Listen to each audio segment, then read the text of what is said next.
Hello everyone, last time તમારી સાથે હું જૈવ વિવિધતાના પ્રતિરૂપોમાં અક્ષાંશીય ઢોળાંશની ચર્ચા કરી ગયો હતો. અને અક્ષાંશીય ઢોળાંશમાં મેં તમને એક વાત બહુ સારી રીતે ક્લિયર કરી હતી કે વિષુવવૃત્તથી ધ્રુવ પ્રદેશો તરફ જતા હંમેશા વિવિધતામાં જે છે એ ઘટાડો થતો જોવા મળશે. જ્યારે તમે ધ્રુવ પ્રદેશથી શરૂ કરી અને વિષુવવૃત્ત તરફ આવો છો તો તમને જાતીય વિવિધતામાં હંમેશા વધારો થતો જોવા મળશે, એટલે કે બાયોડાયવર્સિટીમાં વધારો થતો જોવા મળશે. આ સાથે મેં તમને પશ્ચિમ ઘાટ અને પૂર્વ ઘાટ ઉપર પણ જે રીતના મતલબ ભૌગોલિક ક્ષેત્રોમાં જે વિવિધતા જોવા મળે છે એમની પણ મેં તમારી સાથે બહુ ડિટેલમાં ચર્ચા કરી હતી. હવે હું આગળ તમારી સાથે વાત કરું છું કે જાતિ વિસ્તાર સંબંધો શું છે. મિત્રો, જાતિ વિસ્તાર સંબંધોમાં આપણે સમજીએ કે એલેક્ઝાન્ડર વોન હમ્બોલ્ટ જે છે, બરોબર છે, એ પોતે એક જર્મનીના મહાન પ્રકૃતિવિદ અને ભૂગોળ શાસ્ત્રી હતા. એમણે દક્ષિણ અમેરિકાના કેટલાક જંગલો જે છે એના ઉપર એને પ્રારંભિક એક સંશોધન કરેલું. અને એ સંશોધનની અંદર એને એક વસ્તુ સમજાવી કે એને શું કીધું કે તમે જ્યારે તમારા સંશોધન ક્ષેત્રમાં વધારો કરો છો ને, તો એની સાથે સાથે હંમેશા જાતિની સમૃદ્ધિમાં પણ વધારો થાય છે. અને આવો વધારો જે છે ને અમુક હદ સુધી થશે. મતલબ કોઈ પણ ભૌગોલિક વિસ્તાર માટે જાતિની સમૃદ્ધતા જે છે, જાતિની સમૃદ્ધિ એના વધારાનું એક લેવલ હોય, ત્યાંથી આગળ એ વધારો ટૂંકમાં અટકી જશે. એટલે અહીંયા બહુ પોઈન્ટમાં સિમ્પલ આપણને સમજાવેલું છે કે આવો જે વધારો છે એ ખૂબ જ ઓછો હશે. મતલબ આપણે એમ કહી શકીએ કે એક પર્ટિક્યુલર લેવલ સુધી હશે. આપણને એકદમ હાઈ લેવલ સુધી આવો વધારો જે છે જોવા મળવાનો નથી. આ વાત આપણને અહીંયા એને બહુ સરસ રીતે સમજાવી હતી. એને કીધું હકીકતમાં વિવિધ વર્ગકો, એટલે કે તમે પક્ષી લઈ લ્યો, ચામાચીડિયા લઈ લ્યો, અથવા તો કોઈ બી તમે લઈ લ્યો, મનુષ્યની જાતિ લઈ લ્યો, બરોબર. જાતિ સમૃદ્ધિ અને વિસ્તાર વચ્ચેનો સંબંધ હંમેશા લંબચોરસ અતિ પરવલય વળાંક સ્વરૂપે હશે. દાખલા તરીકે અહીંયા તમે જુઓ તો તમને જાતિ વિસ્તારના સંબંધોનું પ્રદર્શન માપન પર દરેક સંબંધ રેખીય બની જાય છે, સમજાવેલું છે. હવે જો અહીંયા તમને log માપ જે આપેલું છે, બરોબર છે, log s is equal to log c plus z log a, બરોબર. અને અહીંયા તમને એનો સ્લોપ ની વાત કરી છે, s is equal to ca square અહીંયા આપેલું છે. જ્યાં તમે જોવા જશો તો log s is equal to log c plus z log a, જ્યાં s એટલે તમને જાતિની સમૃદ્ધતા આપેલી છે, એ બરાબર તમે જોવા જાવ તો તમને વિસ્તાર આપેલો છે, z બરાબર તમને રેખાનો ઢાળ આપેલો છે, બરોબર છે, અને c બરાબર તમને લોકોને જશે એ y આંતરછેદ આપેલો છે. અહીંયા લંબચોરસ અતિ પરવલય એટલે ઇંગ્લિશમાં રેક્ટેન્ગ્યુલર હાઇપરબોલા કહેવાય છે. સમજવાનું બહુ સરળ વસ્તુ છે, એમાં કોઈ નવી વસ્તુ નથી. સિમ્પલ એને એમ સમજાવેલું છે કે તમે કોઈ પણ એક ક્ષેત્રની અંદર છે એ તમારું, દાખલા તરીકે અહીંયા હું તમને સમજાવું એટલે તમને ખ્યાલ આવે કે તમે કોઈ એક ક્ષેત્રની અંદર તમે જશે કે નવી જાતિઓ શોધવા માટે જઈ રહ્યા છો, બરોબર છે, તમારું રિસર્ચ છે, તો એ એક લેવલ સુધી શું થશે તો કે એક લેવલ સુધી એ તમને વધતું જોવા મળશે, નવી નવી જાતિઓ મળતી જોવા મળશે. પણ પછી એની સમાવવાની ક્ષમતા ઓછી છે એટલે પછી ઘટતું જશે, કમ્પેરેટિવલી ઓછું થતું જશે. એટલે એક કોઈ હું નવા જાતિ નવો એરિયા એક્સપ્લોર કરું કે અહીંયા મારે નવી જાતિઓ શોધવી છે, તો શરૂઆતમાં મને જે છે આ જ રીતે નવી જાતિઓ મળવાની છે, ફટાફટ મળવાની છે. પણ એક લેવલ પર એમાં શું થશે તો એક લેવલ પર એમાં ડિક્રીઝ થશે, કારણ કે વિસ્તારનો પણ પોતાનો જાતિ સમાવવાનો કોઈ એક ચોક્કસ જે છે એ ટૂંકમાં આપણે એમ કહી શકાય કે લિમિટેશન્સ છે, એનાથી આગળ સમાવી શકતું નથી. તો આ વાત થઈ ગઈ જાતિ વિસ્તાર સંબંધની, બરોબર છે. નેક્સ્ટ આપણે વાત કરીએ આપણી જૈવ વિવિધતાના નુકસાનના કારણો કયા કયા છે એની આપણે અહીંયા ચર્ચા કરીએ એટલે આપણને ખ્યાલ આવે. જો જૈવ વિવિધતાના નુકસાનના જે કારણોની મારે તમારી સાથે ચર્ચા કરવી છે, એમાં એ સિવાય મિત્રો આપણે એક વાત ભેગી કરવાની છે ખાસ કરીને અહીંયા કે જો આપણે જાતિ વિસ્તાર સંબંધની અંદર અહીંયા તમે ઝેડ સીમાનું મૂલ્ય લેવા જશો, ઝેડ રેખાનું મૂલ્ય, તો ઝેડ રેખાનું મૂલ્ય જે છે ને આપણને ઓલવેઝ 0.1 થી 0.2 ની વચ્ચે જોવા મળશે, બરોબર છે. અને ખાસ આગળ જતા જ્યારે બીજી એક વાત કરીએ આપણે કે આપણે કેટલાક વર્ગીકરણીય સમૂહ કે પ્રદેશની જો વાત કરતા હોઈએ, જેમ કે તમે બ્રિટનનો લઈ લ્યો, બરોબર છે, કે પછી કેલિફોર્નિયાનો કોઈ પણ પ્રદેશ લઈ લ્યો, બરોબર છે, તો એ કોઈ પણ વર્ગીકરણીય સમૂહ આપણે લેતા હોઈએ તો અહીંયા આપણને જે સમાશ્રયણ એટલે કે ઝેડ રેખાનો જે તમને ઢાળની અહીંયા તમારી સાથે જે વાત કરેલી છે, બરાબર, એ વધુ તીવ્ર ત્રાસો અથવા તો ઉભો ઢાળ આપણને જોવા મળશે. અને અહીંયા ખાસ ઝેડ રેખાના ઢાળનું સીમા મૂલ્ય 0.6 થી એમ કહી શકાય કે 1.2 ની વચ્ચે આવશે. બરોબર, એક બે મૂલ્યો આપણે ખાસ અહીંયા યાદ રાખવાના છે.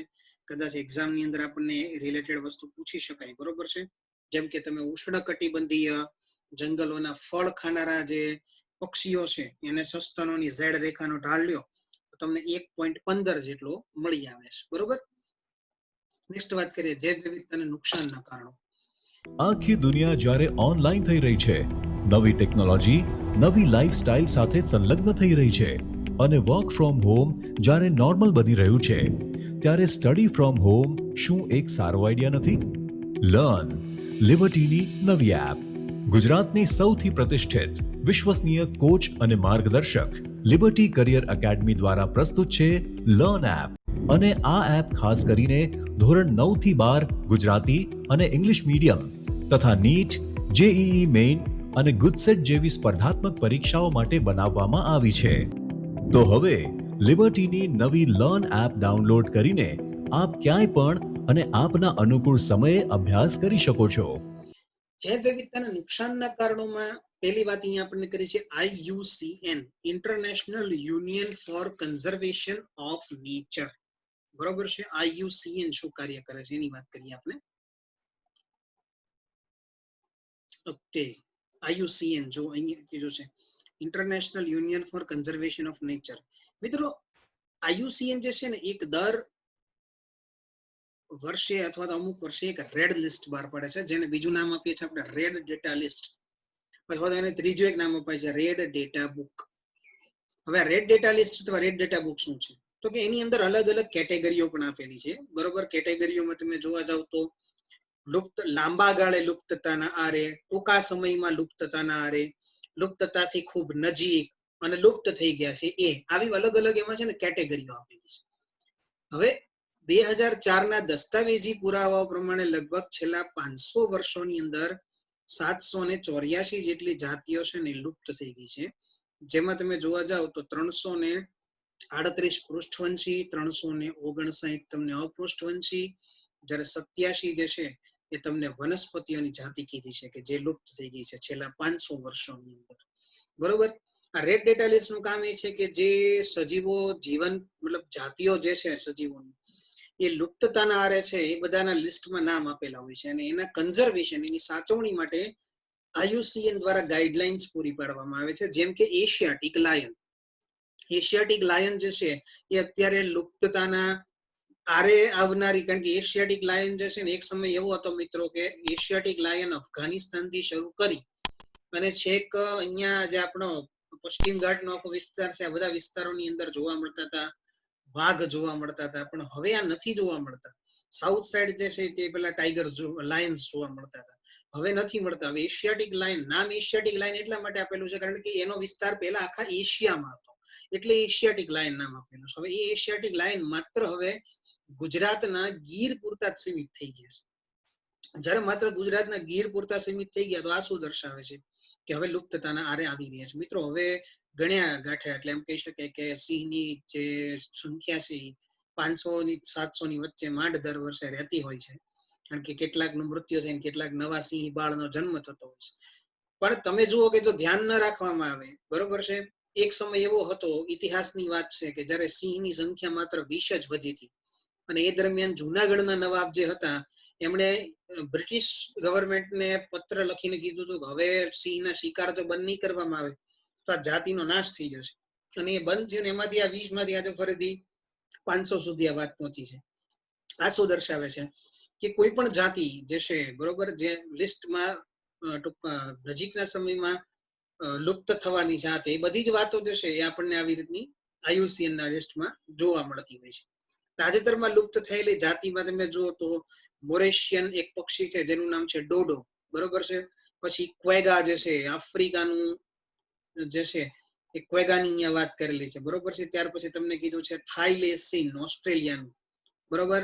સ્ટેલર સી કાઉ એક દરિયાઈ પ્રકારનું પ્રાણી છે, બરોબર છે. સ્ટેલર સી કાઉ રશિયા તમે જોવા જાઓ. આ સિવાય વાઘમાં તમે જોવા જાવ તો વાઘની કેટલીક જાતિઓ પૈકી વિશ્વમાં બિલાડીની 10 પ્રકારની 10 જાયન્ટ કેટ્સ, 10 મોટી બિલાડીઓ આવેલી છે, બરોબર. જેમાં આપણા ઘરની બિલાડીથી શરૂ કરી અને દીપડા અને ચિત્તા અને વાઘ ને બધાનો સમાવેશ થાય છે, લાયન છે, બધી જાયન્ટ કેટ્સ કહેવાય. જાયન્ટ એટલે વિશાળ બિલાડીઓ, બરોબર છે. આ વાત સમજજો ખાસ. એમાંનું એક ટાઈગર છે. અને જે બાલી, જાવાન અને કેસ્પિયન, જો તમને કીધું છે બાલી છે, જાવાન છે અને કેસ્પિયન, આ 3 એવી જાતો છે વાઘની કે જે નાશ થઈ ચૂકી છે. હવે આ જાતિના વાઘ આપણને જોવા મળતા નથી. છેલ્લા 20 વર્ષમાં તમે જોવા જાવ તો કુલ લગભગ 27 જાતિઓ લુપ્ત થઈ ગઈ છે. વિશ્વમાં કુલ 15,500 જાતિઓ લુપ્ત થવાના આરે છે. અને પહેલા કરતા અત્યારે હાલનો વિલોપન દર જે છે એ કેટલો હતો કે 100 થી 1000 ગણો વધારે છે. આનો સીધો મતલબ એ થાય છે કે પેલા 500 વર્ષોમાં 784 જાતિ લુપ્ત થઈને એ તમે અત્યારે 50 વર્ષની અંદર થઈ ગઈ, બરોબર છે. તો આ વસ્તુ જે છે વિલોપન દર વધી ગયો. અને કોઈ પણ જૈવ વિવિધતામાં નુકસાન થાય ને, કોઈ પણ પ્રદેશમાં જો જૈવ વિવિધતામાં નુકસાન થશે ને મિત્રો, તો અહીંયા બે સૌથી મોટા બેનિફિટ, બે સૌથી મોટા લોસ થશે, બે સૌથી મોટા નુકસાન થશે. એક કયા કીધા છે તો કે એક વનસ્પતિની સંખ્યામાં છે ને હંમેશા ઘટાડો થશે. વનસ્પતિ ઘટે એટલે ઓટોમેટિક બાકી બધા ઘટવા મળશે. અને દુષ્કાળમાં વધારો થશે, કારણ કે વનસ્પતિના જવાના કારણે ત્યાં વરસાદી ચક્ર જે છે બધી વસ્તુ ડિસ્ટર્બ થશે. પરિણામ સ્વરૂપે ત્યાં હંમેશા જે છે ને એ દુષ્કાળમાં વધારો થશે. ત્યાં ધીમે ધીમે જોવા જાવ તો જૈવ વિવિધતા આખી જે છે એ ઘટી જશે, કંઈ જ ત્યાં બાકી રહેશે નહીં. તો આ આખી આપણને જે છે એ વાત સમજાવી હતી કે કઈ રીતે જૈવ વિવિધતાના નુકસાનના કારણો છે અત્યારે આપણે ભોગવી રહ્યા છીએ. અને એની પાછળ કંઈક ને કંઈક તમે જોવા જાવ તો મનુષ્યની એક્ટિવિટીઓ જ છે. આગળ હું તમને ઝૂમ કલ્ટિવેશનની વાત કરી ગયો તો ઝૂમ ખેતીની, એમાં પણ મેં તમને આ વસ્તુ સમજાવી હતી કે લોકો કેવી રીતે જંગલ બાળીને ખેતી કરી રહ્યા છે, બરોબર. એવિલ ક્વાર્ટરની વાત આપણે કરવી છે મિત્રો. અહીંયા આપણી પાસે 4 વસ્તુ છે જેમાં તમને કીધું છે એવિલ ક્વાર્ટર્સ. એવિલ ક્વાર્ટર્સ એટલે શું એ સમજી રાખજો ખાસ. એવિલ ક્વાર્ટર્સ એટલે 4 એવા ચરણો છે કે જે અહીંયા આપણી માટે ખૂબ જ જૈવ વિવિધતાના નાશ માટે જે છે ને એ મુખ્ય ગણી શકાય. પહેલું તમને કીધું છે વસવાટ નાબૂદી. વસવાટ નાબૂદીમાં પહેલું કીધું કે ઉષ્ણકટિબંધ જે છે ને એના વર્ષાવનોની વસવાટ નાબૂદી થાય છે. પહેલા વિશ્વમાં 14% જંગલો જે છે ને, વિશ્વના કુલ જંગલોના 14% જંગલો એ ઉષ્ણકટિબંધના વરસાદીય જંગલો હતા, જે હવે ઘટીને માત્ર 6% વિસ્તાર થઈ ગયો છે. અહીંયા સ્ક્રીન પર તમે જોજો ખાસ, અહીંયા 6% વિસ્તાર થઈ ગયો છે. વિચાર કરો, અડધા થઈ ગયા, અડધાથી પણ ઓછા થઈ ગયા એમ કહી શકાય નહીં. બહુ મહત્વની વસ્તુ છે કે જેના કારણે આપણે અત્યારે લોકો વસવાટ નાબૂદી થઈ રહી છે. વસવાટ નાબૂદી એટલે એમેઝોન જંગલ માટે એવું કહેવાય છે કે જે પૃથ્વીમાં ક્યાંય ના જોવા મળે ને જાતિઓ તમને એમેઝોનના જંગલમાં જોવા મળે. ઉદાહરણ આપું, તમને ખ્યાલ આવશે. તમે એનાકોન્ડા વિશે તો બધાએ સાંભળેલું જ હશે.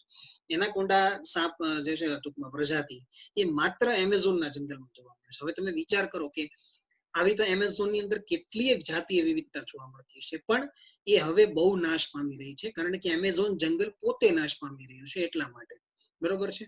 એમેઝોનનો વિસ્તાર હવે ઘટી રહ્યો છે, જેનું કારણ જો મેં લાસ્ટમાં આપેલું છે કે એમેઝોનની આસપાસ વસતા જે લોકો છે ને ત્યાં સોયાબીનની ખેતી કરવા માટે આખું એમેઝોનનું જંગલ સાફ કરી રહ્યા છે, ઉખાડી રહ્યા છે વૃક્ષોને. અને એના કારણે ત્યાંની લોકલ જે પ્રજાતિઓ છે એને ખૂબ નુકસાન થઈ રહ્યું છે. ખાસ કરીને માંસ માટે ઉછેરાતા ઢોરની ઘાસભૂમિ, એ બધા દેશોમાં જે ઢોરને માંસ ખાવા માટે ઉછેરવામાં આવતા હોય ને એ ઢોરને ચરવા માટે આ જંગલમાં મોકલે. અને ચરણના કારણે પણ જે છે એ આ એમેઝોન જંગલનો વિસ્તાર ઘટી રહ્યો છે. તો આ પહેલી વાત થઈ ગઈ વસવાટ નાબૂદીની. ત્યાર પછી તમારી પાસે બીજી વાત કીધી છે અતિશોષણ, બરોબર છે. અતિશોષણ, જો મિત્રો અતિશોષણ, નીડ ટર્ન્સ ટુ ગ્રીડ, એટલે જ્યારે તમારી નીડ એટલે કે તમારી ઈચ્છા જે છે, તમારી જે જરૂરિયાત છે, બરોબર છે, તમારી જરૂરિયાતો છે, આપણી ઈચ્છા તો નહીં પણ જરૂરિયાત જેને કહેશું, નીડ્સ એટલે જરૂરિયાતો જ્યારે તમારી ગ્રીડમાં, ગ્રીડ એટલે કે તમારી લાલચની અંદર કન્વર્ટ થઈ જાય ત્યારે જે પરિસ્થિતિ ઉદ્ભવે ને એ પરિસ્થિતિ અત્યારે છે. પહેલા એવું હતું કે પ્રકૃતિ પાસેથી આપણી નીડ પૂરી થતી, હવે આપણે પ્રકૃતિ પાસે આપણે ગ્રીડ પણ પૂરી કરવા મળ્યા છે, આપણી લાલચ, બરોબર. પહેલા લોકો લાકડું છે માત્ર પોતાનું ઘર બનાવવા માટે જંગલમાંથી લઈ આવતા, પણ હવે એ જ લાકડું એ વેચવા માટે, બિઝનેસ કરવા માટે લઈ આવે છે. તો આ સમજવાથી વસ્તુ છે કે આપણે કેટલા અંશે આપણી જૈવ વિવિધતાને નુકસાન પહોંચાડી રહ્યા છીએ. સ્ટેલર સી કાઉની આગળ વાત કરી ચુક્યો છું. પેસેન્જર પીજિયન જે છે, બરોબર, પીજિયન છે, કબૂતરની આપણે વાત કરીએ છીએ, એનો અત્યારે નાશ થઈ ગયો છે. વિશ્વમાં આપણી એક્ટિવિટીના કારણે માછલીઓ જે છે ને એનું પ્રમાણ ખૂબ ઘટી રહ્યું છે, ખૂબ ઘટી રહ્યું છે. આ પણ એક મહત્વની વસ્તુ છે.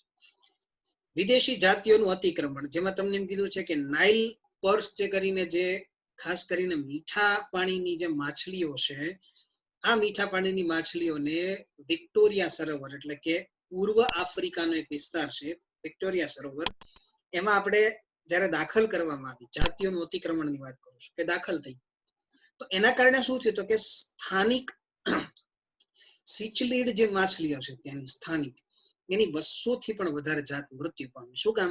કારણ કે એનું જે કઈ ખોરાક, એનું જે કઈ ટૂંકમાં જરૂરિયાત, એ બધી જે છે એ નાઇલ પર્સ દ્વારા લઈ લેવામાં આવતું હતું. એટલે એના કારણે વિદેશી જાતિના અતિક્રમણથી આખી જે છે એની જાત જ નુકસાન પામી. આ સિવાય તમે લોકો ગાજર ઘાસ અને જળકુંભી, મેં કીધું તો આઇકોર્નિયા ક્રાસિપિસ વિશે વાત કરી ગયા છો. એમાં મેં તમને સમજાવેલું હતું કે એક જળકુંભી જે છે એ આખા તળાવને કઈ રીતે નાશ કરી નાખે. તો મિત્રો આ વાત થઈ ગઈ વિદેશી જાતિઓના અતિક્રમણની. ગેલાપેગોસ ટાપુનું ઉદાહરણ લઈ શકો કે જે જગ્યા ઉપર બકરીને દાખલ કરવાના કારણે, ગેલાપેગોસ ટાપુ ઉપર બકરીને દાખલ કરવાના કારણે એબિંગડન કાચબા નામના જે ટૂંકમાં કાચબાઓ છે એનું સંપૂર્ણપણે નાશ થઈ ગયો. શું કામ થઈ ગયો? કારણ કે વિદેશી જાત આવીને એની જે કૂપળોની બધું ચરી જાય, કાચબાને ખાવા માટે વધતું નહીં, બરોબર છે. બકરી જે છે એનો 4-5 કલાકમાં ઘણો બધો વિસ્તાર ચરી નાખે. કાચબા ધીરે ધીરે ચરતા હોય, પરિણામ સ્વરૂપે જે છે એનું શું થઈ ગયું? નાશ થઈ ગયો, બરોબર. અને સહલુપ્તતા કીધું છે. કોઈ એક જાતિ લુપ્ત થાય ને, દાખલા તરીકે મેં હમણાં ઉદાહરણ આપ્યું તમને કે માછલી, તો કોઈ એક માછલીનું મૃત્યુ થાય ને તો એ માછલીને ખાનારી અન્ય માછલીઓ પણ મૃત્યુ થાય. અહીંયા જો તમને કીધું છે કે તેની સાથે સંકળાયેલ વનસ્પતિ અને પ્રાણીની જાતિઓ પણ શું થાય છે? લુપ્ત થાય છે. યજમાન જાતિ લુપ્ત થવાથી પરોપજીવી જાતિઓ પણ સાથે લુપ્ત થઈ જાય છે. આ નિયમ આપણને શું દર્શાવે છે? એક જાતિને લુપ્ત થવાથી સાથે રહેલી તમામ જાતિઓ લુપ્ત થઈ જશે. તો આ વાત થઈ ગઈ આપણી સહલુપ્તતાની. મિત્રો આઈ હોપ કે તમને આ વસ્તુ ક્લિયર હશે. અતિશોષણ, વિદેશી જાતિઓનું અતિક્રમણ અને સહલુપ્તતા. હવે આપણે વાત કરવી છે જૈવ વિવિધતાના સંરક્ષણની, જેને આપણે ટોટલ 3 ભાગની અંદર વહેંચી શકીએ. જૈવ વિવિધતાનું સંરક્ષણ આપણે કેવી રીતે કરશું એની આપણે ચર્ચા કરવી છે. સૌપ્રથમ તમને કીધું છે અહીંયા, ફર્સ્ટ તમને કીધું છે કે સંક્ષિપ્ત રીતે ઉપયોગ. સંક્ષિપ્ત રીતે ઉપયોગ એટલે તો કે જો માનવ દ્વારા મેળવાતા લાભો, એમાં ખોરાક છે, પછી ઔદ્યોગિક ઉત્પાદન છે, લાકડું છે, અહીંયા ખાસ જોતા રહેજો, અહીંયા કીધું છે લાકડું જે છે, બરોબર છે.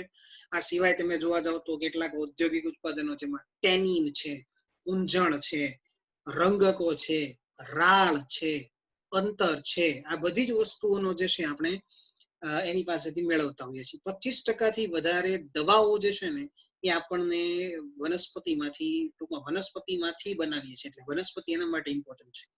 25,000 વનસ્પતિઓ એવી છે જે પરંપરાગત ઔષધીય ગુણધર્મો ધરાવે છે. એટલે આયુર્વેદ માટે આ વનસ્પતિઓ બહુ મહત્વની છે. આયુર્વેદમાં કંઈક ને કંઈક આના ઉલ્લેખ કરેલા છે. અને ચોથી વસ્તુ આપણને કીધી છે, એમાં કીધું છે આપણને જૈવ શોધખોળ. જૈવ શોધખોળની તમને વાત કરું મિત્રો, કે જો સ્ત્રોતના વધારા સાથે જૈવ શોધખોળ કરવામાં આવે તો જૈવ સમૃદ્ધિ ધરાવતા જેટલા પણ રાષ્ટ્રો હોય ને એ મિત્રો વધુ લાભ મેળવી શકે. એના કારણે સૌથી મોટો બેનિફિટ એ રાષ્ટ્રને થશે. આર્થિક રીતે મહત્વના ઉત્પાદનોમાં આણવીય, જનીનિક લઈ લેવો, બરોબર છે, કે જાતીય સ્તરે જે વિવિધતાની શોધ થતી હોય, બરોબર, જૈવ શોધખોળો, આ બધી વસ્તુને કોમન રીતે કહેવામાં આવતી હોય છે. તો એ ઇમ્પોર્ટન્ટ વસ્તુ છે. વ્યાપક ઉપયોગિતાવાદી જે કીધું છે અહીંયા, જેમ કે તમે એમેઝોન નું જ એક્ઝામ્પલ લઈ લો તો તમને કીધું છે એમેઝોન જે છે એ તમને 20% જેટલો ઓક્સિજન વગર કઈ પણ કારણે આપે છે. પરાગનયનની તમે વાત કરો, બરોબર, પરાગનયનમાં વગર કોઈ પણ મૂલ્યે, કઈ પણ પૈસા લીધા વગર, કોઈ પણ ચાર્જીસ વગર પરાગવાહકો જે છે ને એ પરાગનયનની પ્રક્રિયા કરી આપે છે, જેનો ફાયદો આપણને સૌથી વધારે છે. કારણ કે આપણી પાસે જે વિવિધતા ટકે, ખોરાક ખાવા મળે, બધી વસ્તુ મળે છે. ખરેખર તમને એમ કહેવામાં આવે કે દાખલા તરીકે એક પરાગનયનનો ચાર્જ જે છે એ 100 રૂપિયા થશે, તો મિત્રો આખા પૃથ્વીનું જેટલું નાણું છે ને એ ખૂટી જાય, ટૂંકું પડી જાય ને એટલા પરાગનયનના ચાર્જીસ થાય, જે આપણને એકદમ મફતમાં મળે છે. આની પહેલા ઓક્સિજન વિશે તમને ઉદાહરણ આપી ચૂક્યો છું કે હોસ્પિટલની અંદર જે તમને 8 કે 10 કલાક માટે ચડાવવામાં આવતો એક ઓક્સિજનની બોટલ હોય, બરોબર, એનું પ્રાઇસ 700-800 રૂપિયા, 500 રૂપિયા, 600 રૂપિયા જેવો ભાવ હોય છે. એ હિસાબે તમે પોતાના જીવન દરમિયાન લેતા તમામ ઓક્સિજનનું કેટલા વર્ષ જીવા અને એનું ટોટલ મારો ને તો તમને એ વસ્તુનો ખ્યાલ આવે કે ઓક્સિજનનો ભાવ આપણે મફતમાં કેટલો યુઝ કરીએ છીએ. ત્રીજી વાત કીધી છે નૈતિક. નૈતિક વાતમાં કરીએ તો કે ભવિષ્યની પેઢી માટે રક્ષણ. આપણને મળ્યું છે એટલે આપણે નુકસાન કરી દેવું એવું જરૂરી નથી. આપણે એ વસ્તુ વિચારવી જોઈએ કે આપણા પૂર્વજોએ જો આ બધી વસ્તુઓ ખતમ કરી દીધી હોત તો કદાચ આપણે અત્યારે સારી રીતે ભોગવી ન શકતા હોત. તો આપણે પણ એ સમજવું જોઈએ કે આવનારી પેઢીઓ માટે પણ આપણે સુરક્ષિત અને સ્વસ્થ પૃથ્વી અને જૈવ વિવિધતા જે છે ને એ એમને જો વારસામાં આપીએ તો એ ચોક્કસ આપણો આભાર માનશે. તો આ વાત થઈ ગઈ મિત્રો નૈતિકની, બરોબર છે. તો આટલી વસ્તુ જે છે એ ટોટલ અહીંયા આપણે જૈવ વિવિધતાના સંરક્ષણમાં ચર્ચા કરી શકીએ, બરોબર છે. સંરક્ષણની અંદર અહીંયા બે બીજા પોઈન્ટની તમારી સાથે ચર્ચા કરવી છે. એક કીધું છે સ્વસ્થાન સંરક્ષણ. અચ્છા, હવે જૈવ વિવિધતાનું સંરક્ષણ કેવી રીતે કરવામાં આવે છે એની આપણે વાત કરીએ તો કે એમાં સ્વસ્થાન સંરક્ષણ છે. સ્વસ્થાનનો મતલબ થાય છે ઇન સિટુ કન્ઝર્વેશન નો મતલબ થાય છે કે જે જગ્યા પર છે ને ત્યાં જઈને સંરક્ષણ કરવું. દાખલા તરીકે લાયન્સ જે છે એ ગીરમાં રહે છે, તો આપણે ગીરમાં અભયારણ્ય બનાવી દીધું છે. તો આનો અર્થ શું છે? આનો અર્થ એ થાય છે મિત્રો કે અહીંયા સમજી લો, આનો અર્થ એ થાય છે કે જ્યાં છે ત્યાં જઈને આપણે રક્ષણ કરવાનું છે. જેમ કે તો કે જો અહીંયા તમને કીધું કે હાલ જૈવ વિવિધતાના ટોટલ 34 હોટસ્પોટ આખી પૃથ્વી ઉપર છે. હોટસ્પોટ કોને કહેવાય સમજો. હોટસ્પોટ એટલે અહીંયા હું તમારા વાઈફાઈ હોટસ્પોટની વાત નથી કરતો. હોટસ્પોટ એટલે એવો વિસ્તાર કે જ્યાં જૈવ વિવિધતા ખૂબ સારી છે પણ ભવિષ્યમાં નુકસાન થવાની ભીતિ છે, ડર છે. એવા વિસ્તારોને આપણે લોકો હોટસ્પોટ તરીકે જાહેર કરીએ છીએ. મારો બીજી શબ્દ યાદ રાખજો, હોટસ્પોટ જાહેર કોણ કરે? હોટસ્પોટ IUCN જાહેર કરે, international union of conservation nature જાહેર કરે.